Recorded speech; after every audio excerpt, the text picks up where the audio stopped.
নমস্কাৰ বন্ধুসকল, আপোনালোক সকলোকে স্বাগতম জনাইছোঁ পোষ্টক আছামৰ এটি নতুন ভিডিঅ'লৈ। আজি আমি আলোচনা কৰিবলৈ গৈ আছোঁ 2025 বৰ্ষত কেনেকুৱা হ'ব SRH দলৰ প্লেইং 11।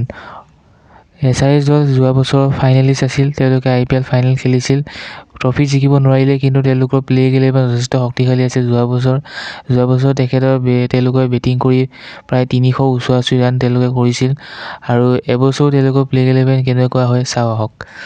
যদি আমি SRHৰ প্লেইং 11 চাওঁ, তেতিয়াহ'লে আমি দেখোঁ যে অপেনিঙত থাকিব ট্ৰেভিছ হেড, অভিষেক শৰ্মা, 3 নম্বৰত ঈশান কিষাণ, 4 নম্বৰত নীতিশ কুমাৰ ৰেড্ডী, 5 নম্বৰত হেনৰিক লাছেন আৰু 6 নম্বৰত অভিনৱ মন্দাহাৰ, 7 নম্বৰত কামিন্দু মেণ্ডিছ, 8 নম্বৰত পেট কামিন্স, 9 নম্বৰত হৰ্ষদ পটেল, 10 নম্বৰত ৰাহুল চাহাৰ, মহম্মদ শামি, আৰু তাৰপিছত ইম্পেক্ট প্লেয়াৰ থাকিব পাৰে সিমৰনজিৎ সিং।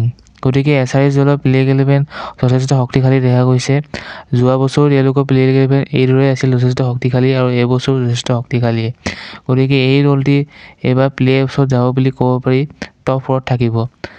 গতিকে আজিৰ ভিডিঅ' যদি আপোনালোকে ভাল পালে তেতিয়াহ'লে লাইক কৰিব, কমেণ্ট কৰিব, আৰু চেনেলটো নতুন হয় যদি ছাবস্ক্ৰাইব কৰিব। লগ পাম অন্য এটি ভিডিঅ'লৈ, তেতিয়ালৈ ধন্যবাদ। থেংকছ ফৰ ৱাচিং।